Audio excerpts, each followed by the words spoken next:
Bonjour. Bien comme à chaque fois, je vais vous faire le compte-rendu, en ma qualité de porte-parole du Conseil exécutif, le compte-rendu de la séance du 19 septembre 2019. Alors là encore, le dossier était nombreux. Ils étaient nombreux. L'ordre du jour comportait 130 dossiers dans différents domaines.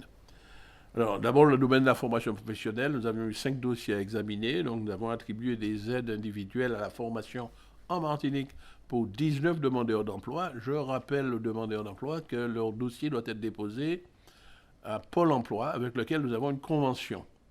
Ce n'est pas directement à la CTM qu'on dépose le dossier, c'est à Pôle emploi. Et avec son conseiller formation, on monte un dossier, ce dossier nous est transmis et je le présente devant le Conseil exécutif. Donc le 19 septembre, il y a eu 19 demandeurs d'emploi qui ont bénéficié donc d'une aide. Également, pour ceux qui ne trouvent pas à se former ici et qui sont obligés de partir en France, nous avons une convention avec la DOM. Et là, nous avons examiné positivement 2 dossiers de demandeurs d'emploi. Dans le domaine du numérique, alors, il y a une association qui s'appelle Géo Martinique, qui regroupe une série d'institutions publiques qui utilisent beaucoup les réseaux, ce qu'on appelle les systèmes d'information géographique, qui sont réunis au sein d'une association qui s'appelle Géomatique, qui est présidée d'ailleurs par un élu de la collectivité. Donc, pour lui permettre à cette association de réaliser son programme de formation, une proposition de subvention qui sera d'ailleurs soumise à la prochaine plénière de la CTM, de l'Assemblée de Martinique. Pour cette association, donc, la proposition a été approuvée par le Conseil exécutif dans le domaine du numérique. Dans le domaine de la prévention des risques, nous avons une infrastructure qui mérite d'être vue.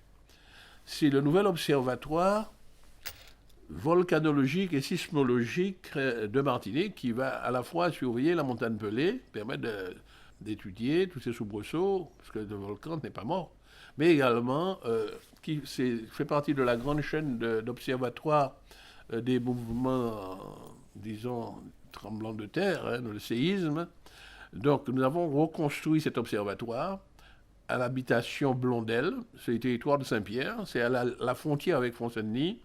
Le bâtiment est actuellement terminé et une convention de mise à disposition de l'Institut physique du Globe de Paris a été proposée, donc validée au Conseil exécutif. Il sera prochainement présenté en plénière. Mais c'est un magnifique bâtiment qui va se substituer à l'observatoire appelé Monde des Cadets. Donc ce ne sera plus le Monde des Cadets, c'est maintenant Habitation Blondel. Ce ne sera plus au Font-Saint-Denis, on a passé la frontière, ce sera à Saint-Pierre. Donc la convention de mise à disposition a été élaborée et sera présentée prochainement en plénière. Dans le domaine de l'éducation, 5 dossiers ont été examinés. Le premier portait, c'est le projet d'évolution de l'offre de formation du lycée Raymond Méris. Le projet, c'est de profiter de sa situation au marin, face à la marina, face au port de pêche, face à toutes les activités nautiques, d'orienter ce lycée vers l'économie bleue. Donc l'offre de formation va évoluer et ce projet, ces propositions seront élaborées en tenant compte des recommandations formulées dans le contrat d'études prospectives des métiers de la mer. Les métiers de la mer, c'est le nautisme, les métiers de la réparation navale, conception architecturale navale, métiers de l'avitaillement, valorisation, commercialisation des produits de pêche, de l'aquaculture, énergie, la biologie marine, etc., etc. Donc il faut qu'il y ait un lycée qui soit orienté vers ces métiers. Et la proposition, c'est d'en faire, d'utiliser ce lycée qui existe déjà, qui s'appelle Raymond Méris. Donc la CTM, en collaboration avec les autorités académiques, est en train d'élaborer ce projet qui sera prochainement soumis à notre Assemblée de Martinique.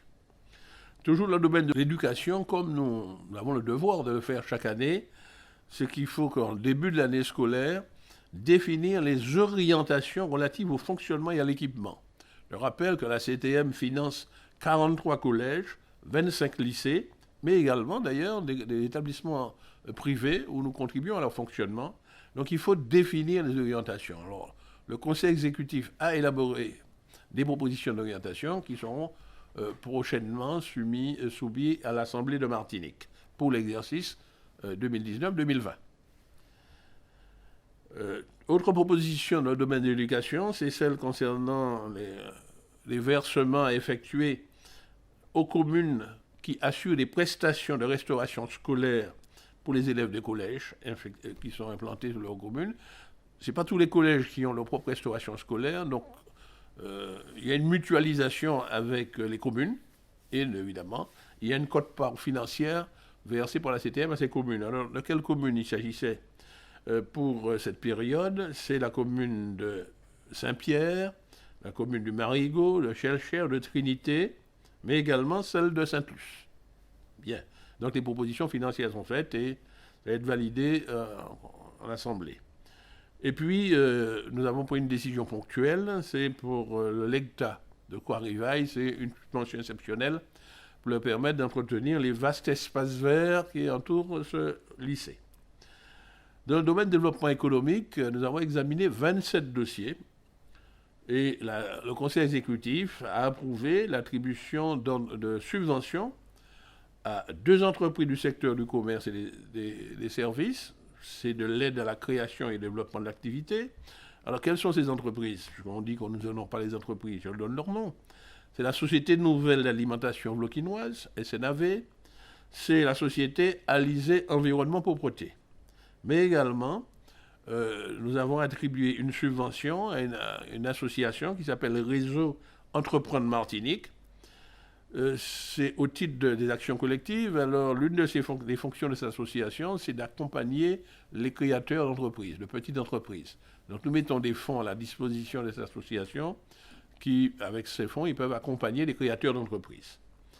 Également, des aides directes de la CTM ont été attribuées à l'entreprise Supérette du Coin. C'est à la fois pour le développement de ses activités, mais pour une aide à la reprise, puisque c'est une entreprise qui soit reprise par les successeurs de leurs propriétaires actuels. Et dans le domaine touristique, puisque c'est un secteur clé pour notre économie, nous avons attribué des aides à la création d'activités, au développement d'activités touristiques, à 19 porteurs de projets. Des aides pour le développement de l'activité, mais également 3 petites entreprises du secteur touristique ont reçu des aides, nous avons attribué des aides à la création d'emplois. Donc nous aidons à créer des emplois directement. Toujours dans le domaine économique, mais là c'était l'attribution des fonds européens. 27 dossiers ont été attribués. D'abord le fonds FEDER, Fonds européen de développement régional. Eh bien, nous avons eu à examiner un dossier intéressant qui était porté par la ville du Robert, puisque nous avons pu, en négociation avec l'Europe, rendre éligibles des investissements liés à la protection contre les sargasses. Donc la ville du Robert a fait une demande de subvention pour la construction de barrages en mer contre l'invasion des algues sargasses. Eh bien, nous avons pu lui attribuer une aide à hauteur de 1 million 36 560 €, ce qui représente 85% de l'assiette éligible. Bien, c'est quand même une aide importante. Également, toujours dans le FEDER, nous avons attribué une aide à une entreprise qui s'appelle la Fécilda de Cluny pour la modernisation de sa boulangerie-pâtisserie, qui se trouve à l'espace commercial de Cluny. Dans le domaine du FEADER, Fonds européen pour l'agriculture et le développement rural, les dossiers étaient nombreux là aussi. C'est ainsi que 23 entreprises agricoles ont obtenu une aide. 3 dans la filière canne, 9 dans la filière banane, une entreprise dans la filière bio, une entreprise dans l'élevage ovin et caprin, c'est-à-dire les moutons et les cabris, une entreprise qui va diversifier dans la filière ananas, une entreprise dans la filière viande, pour la vente de la viande, et une fabrique, c'est assez original, de graines germées. Donc les gens qui importent de la semence et qui font germer, et il y a donc des consommateurs qui apprécient les graines germées. Donc nous avons financé donc une fabrique de graines germées. Et puis une fabrique de parfums et de bougies parfumées, donc qui ont reçu une subvention CTM plus FEDER. Dans le domaine du FEADER, l'ONF pour la poursuite des reboisements du littoral sud de la Martinique. Et dans le domaine du Fonds social européen, alors c'est une association du nom de Kalioudospok Dom, dans le cadre d'un programme d'incubateur de création d'entreprises dans le secteur social et des associations pour la promotion sociale auprès des jeunes, pour le programme 2019-2020. Voilà pour les fonds européens. Je poursuis dans le domaine agricole. Nous avions 9 dossiers à examiner avec des fonds 100% CTM. Alors, c'est un dispositif d'aide dans le cadre des entreprises en grande difficulté dans le secteur agricole. Nous avons examiné le cas de 6 exploitations agricoles. La SARL Jardin de Château-Gaillard, le groupement d'intérêt économique maraîcher horticole de Martinique, le GIE MHM, l'établissement Domaine de Longvilliers, à qui nous donnons une aide pour entreprises en difficulté, du Lamentin, et la SICA des maraîchers de Martinique, également l'entreprise Roger Toussaint, et enfin le ARL, les jardins de Salubre. Voilà, c'est les 6 entreprises en difficulté auxquelles la CTM attribue des aides en espérant que ces professionnels vont arriver à redresser la situation financière de leur entreprise. Toujours dans le domaine agricole, nous avons attribué une aide à M. Euphrasie Félix pour la réfection de sa bergerie. Donc ça n'est levé le mouton, donc il a une bergerie et qui méritait d'être refaite. Également, toujours dans le domaine agricole, nous avons attribué une aide à l'association ADER, c'est-à-dire A2D2ER, pour l'opération intégration de l'aquaculture et de l'agriculture pour une production durable et une alimentation saine. Donc c'est pour faire de la promotion, de l'information donc des professionnels et des consommateurs pour une alimentation saine. Nous avons trouvé ce programme intéressant, ce programme d'éducation alimentaire et sanitaire intéressant, donc il recevra un soutien pour ça.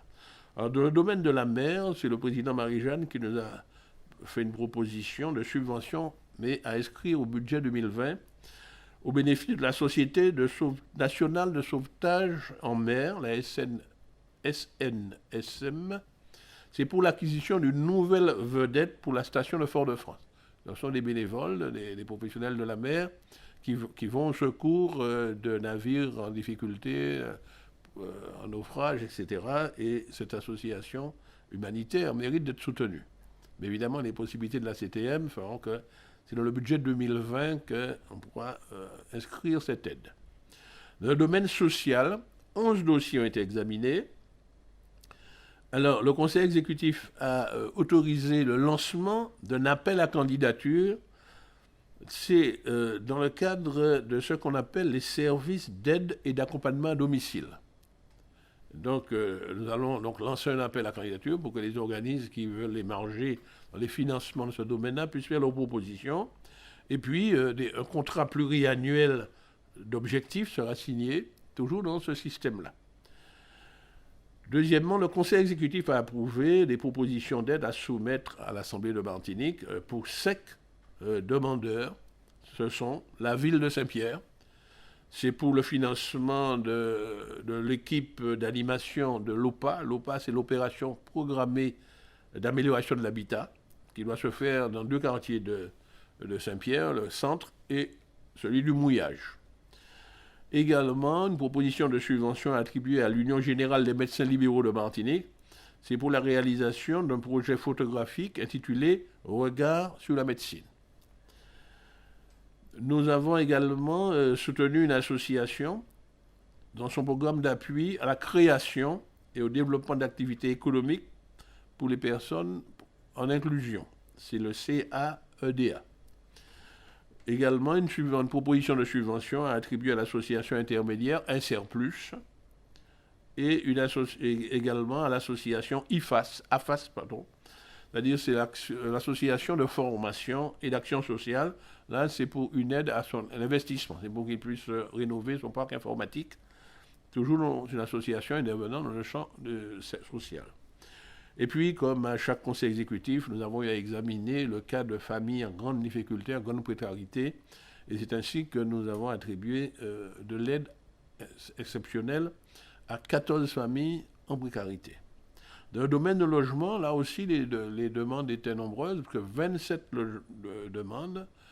Alors, c'est des demandes toujours pour aider à l'amélioration de l'habitat, ainsi que nous avons donné des aides pour construire 630 logements sociaux. 630 logements sociaux de toute nature, des LES, il y a aussi des améliorations d'aide à l'habitat, le fonds social de l'habitat, mais en tout cas retenez 630. Dans un deuxième volet, nous aidons à la construction de 265 logements collectifs dans les différentes communes. Beaucoup à Sainte-Marie, puisqu'il y a un premier programme de la SMHLM qui est au quartier Route du Bellay, Foncadran à Sainte-Marie. Là, c'est 12 logements. Toujours à Sainte-Marie, le quartier Eau-d'Orsay, toujours SMHLM, là, c'est 24 logements. Toujours à Sainte-Marie, mais là, c'est notre société qui s'appelle la CEMAG, 57 logements. Mais également, il y a des logements financés au François, la rue Aubert-Clément, au Saint-Esprit, au quartier Acajou du Lamentin et au quartier Hermitage à Fort-de-France. Mais également à Sainte-Marie, également au quartier Fouilleul. Donc, sur toute la Martinique, la CTM aide à construire des logements locatifs collectifs et l'aide consiste à porter sa garantie aux sociétés d'HLM qui construisent pour qu'ils puissent faire cette garantie, leur sert à faire des emprunts auprès des banques. Bon, mais nous donnons aussi des subventions pour que les coûts de sortie des loyers soient abaissés. Dans le domaine de la transition énergétique, vous savez que la CTM anime un plan, le plan territorial de la maîtrise de l'énergie, et dans ce cadre-là, il y a des cofinancements par EDF, la DME et la CTM, ainsi que nous avons accordé des financements à une entreprise qui s'appelle GTLEC, c'est pour rénover la rénovation énergétique de leurs bâtiments, mais également Foyer de l'Espérance, qui est orphelinat là, pour la rénovation des installations chaudes solaires, pour leur dortoir, parce qu'ils ont un internat. Également un projet de la CIMA pour l'installation d'eau chaude sur des résidences neuves qu'ils sont en train de construire. Et également, nous donnons un financement à la construction d'une centrale photovoltaïque en autoconsommation pour à la fois produire de l'électricité que soit consommée directement et une production d'eau chaude dans un immeuble collectif. Et ce projet est porté par la SCI Carré 1402, de tout le territoire du Lamentin. Également, nous avons attribué une aide dans le cadre du PTME, toujours, à la CACEM. C'est pour son opération et son plan de communication sur la collecte sélective, ce qu'on appelle le tri sélectif. C'est pour la période 2018-2019. Enfin, dans le domaine de la culture, 7 dossiers ont été examinés. C'est ainsi que nous avons accordé une aide pour la réalisation d'un documentaire intitulé La Vierge du Grand Retour. Hélas, le producteur qui le réalisait est décédé, donc nous avons maintenu néanmoins l'aide, puisque le projet est arrivé à terme. Donc, mon épouse recevra cette aide pour un documentaire, La Vierge du Grand Retour, qui est très intéressant. C'est une partie de l'histoire de la Martinique. De même que nous avons attribué une aide pour l'édition d'un ouvrage intitulé Paris créole, son histoire, ses écrivains, ses artistes du 18e au 20e siècle. Et que c'est un ouvrage réalisé par M. Éric Noël. Nous avons également attribué une subvention pour la publication par l'Association des Amis du CEREAP pour le 25e numéro de la revue Recherche en esthétique. Également une aide pour un ouvrage appelé Chère Solange, et c'est un ouvrage qui a été réalisé par Mme Annick Sylvestre. Et Chère Solange, c'est Solange Duval, qui était une vaillante militante de l'Union des femmes martiniquaises, de Martinique, l'UFM.